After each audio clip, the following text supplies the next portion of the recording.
Je m'appelle Daniela, et aujourd'hui je vais partager ma propre histoire à propos de ma belle-mère. Heureusement, je n'ai pas eu à supporter ma terrible belle-mère Sonia très longtemps. Mon mari, Gabriel, l'a expulsée au début de notre mariage, et voici pourquoi. J'ai rencontré Gabriel à l'université, car nous suivions le même cursus. Il était très timide et ne parlait pas à beaucoup de monde, mais nous nous sommes rapprochés grâce à notre amour pour la musique et avons rapidement commencé à sortir ensemble. Nous sommes tombés amoureux très vite. Gabriel était une personne incroyable, mais il avait un passé difficile. Son père est mort quand il avait 12 ans, et sa mère s'est remariée peu de temps après. Malheureusement, son nouveau beau-père était très violent. Je ne vais pas entrer dans les détails car c'est délicat, mais c'était assez grave pour que Gabriel obtienne une ordonnance restrictive contre lui lorsqu'il a eu 18 ans.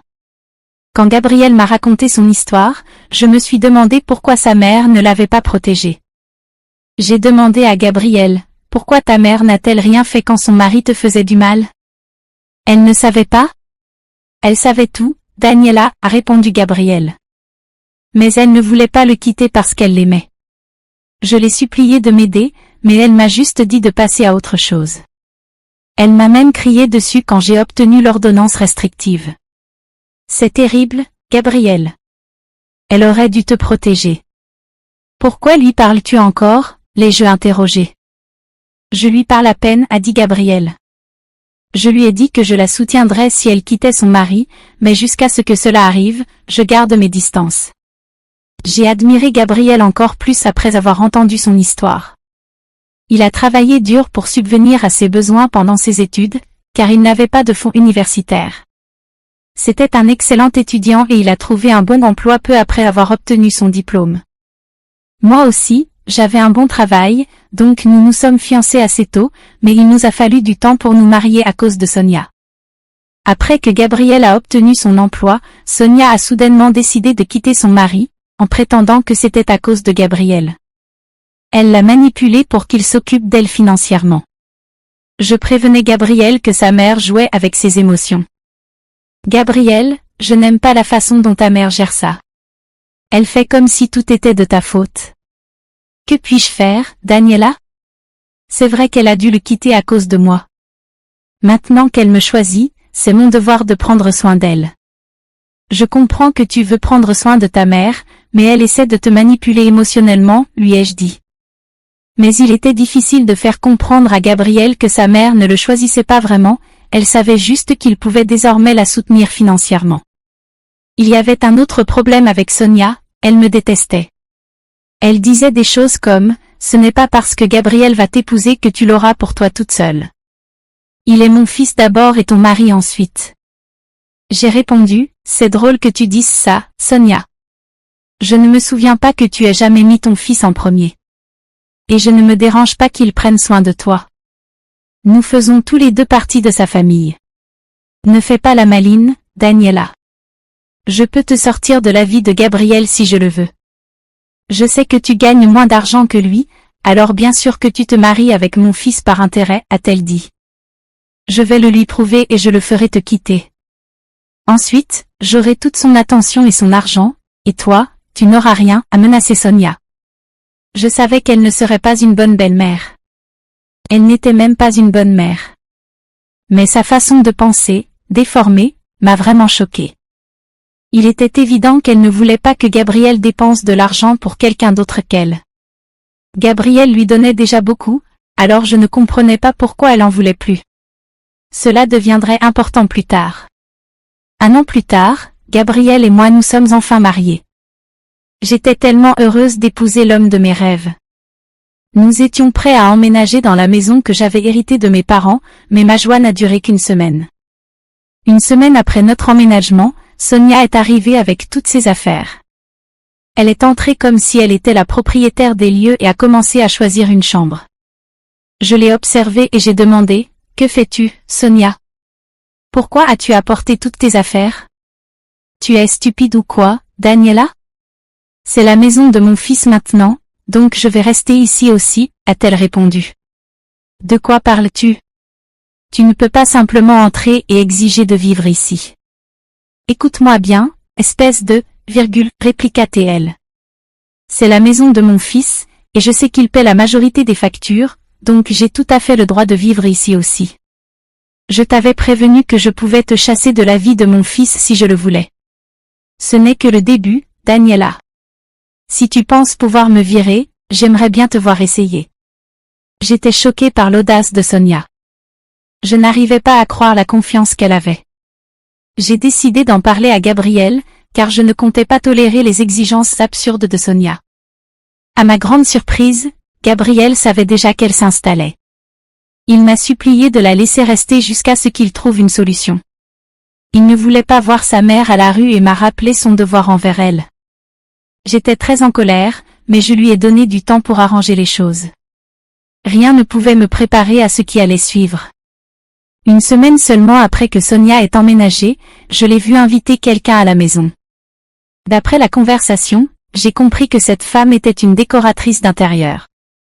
Je ne les ai pas interrompus car j'avais déjà eu plusieurs disputes avec Sonia et je savais à quel point elle pouvait être désagréable, alors j'ai décidé de gérer le problème seulement s'il devenait vraiment sérieux.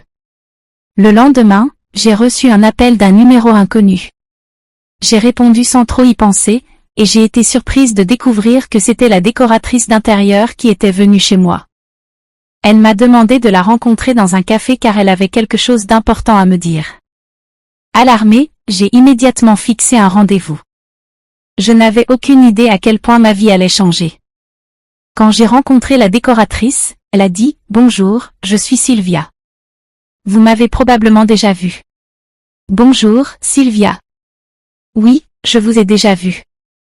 Je crois que ma belle-mère vous a engagé pour quelque chose. » Elle m'a dit que vous étiez décoratrice d'intérieur, ai-je répondu.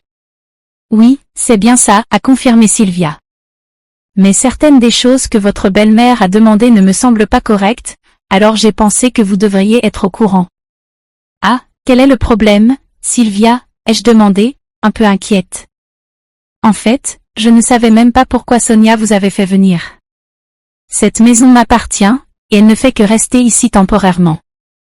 J'ai commencé à me méfier un peu quand elle vous a amené. Sylvia semblait choquée. Oh mon Dieu, cette maison est à vous? Alors, vous devez savoir quelque chose immédiatement. Heureusement que je suis venue vous voir. Votre belle-mère essaie d'installer des caméras dans votre chambre. Elle veut vous espionner, vous et votre mari. J'étais choquée et dégoûtée par ce que Sonia prévoyait de faire. L'idée qu'elle veuille envahir notre intimité de cette manière était horrible. Waouh, juste au moment où je pensais que les choses ne pouvaient pas empirer, elle fait ça. Elle sait que ce qu'elle essaie de faire est illégal, ai-je demandé. Oui, elle le sait. J'ai bien insisté là-dessus, et j'ai essayé de la convaincre de ne pas le faire, mais elle a menacé d'engager quelqu'un d'autre. J'étais inquiète pour votre sécurité, alors je suis venue vous prévenir, a expliqué Sylvia. Merci beaucoup de m'en avoir parlé, Sylvia. Je vous en serai éternellement reconnaissante. Qui sait ce qui aurait pu se passer si vous ne m'aviez pas averti? C'est insensé. Je n'arrive pas à croire qu'elle ferait quelque chose d'aussi horrible et illégal. Avant de refuser la demande de votre belle-mère, je voulais m'assurer que vous en soyez informée, a dit Sylvia.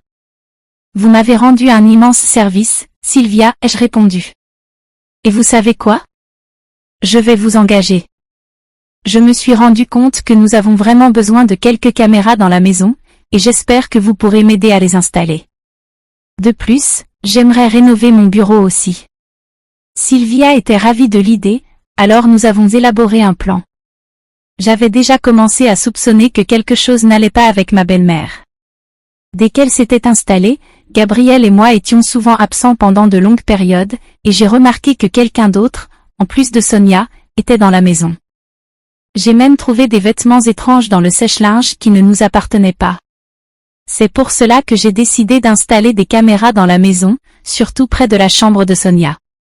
Je n'allais pas les installer dans sa chambre, car ce serait mal et illégal. Sylvia et moi avons exécuté notre plan à la perfection. Elle n'a pas refusé la demande de Sonia, mais a promis d'apporter les meilleures caméras.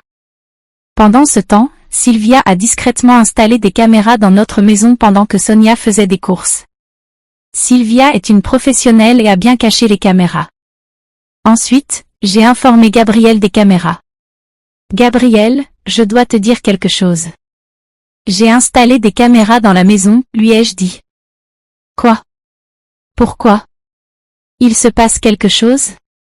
Gabriel a demandé, surpris. Oui, Gabriel. Tu te souviens des vêtements étranges que j'ai trouvés dans le sèche-linge? Il se passe d'autres choses étranges. Je pense que quelqu'un d'autre reste chez nous. Oh mon Dieu, c'est de la folie, s'est exclamé Gabriel. Oui, et tous les signes pointent vers ta mère. Écoute, je sais que tu lui fais confiance, mais tu dois ouvrir les yeux. Elle n'est pas celle que tu crois qu'elle est, ai-je dit. Gabriel a commencé à défendre sa mère et s'est énervé contre moi, mais je lui ai rappelé son comportement horrible, ce qui l'a rapidement fait taire. Nous avons discuté de beaucoup de choses, mais je n'ai pas mentionné ce que Sonia avait essayé de faire avec Sylvia.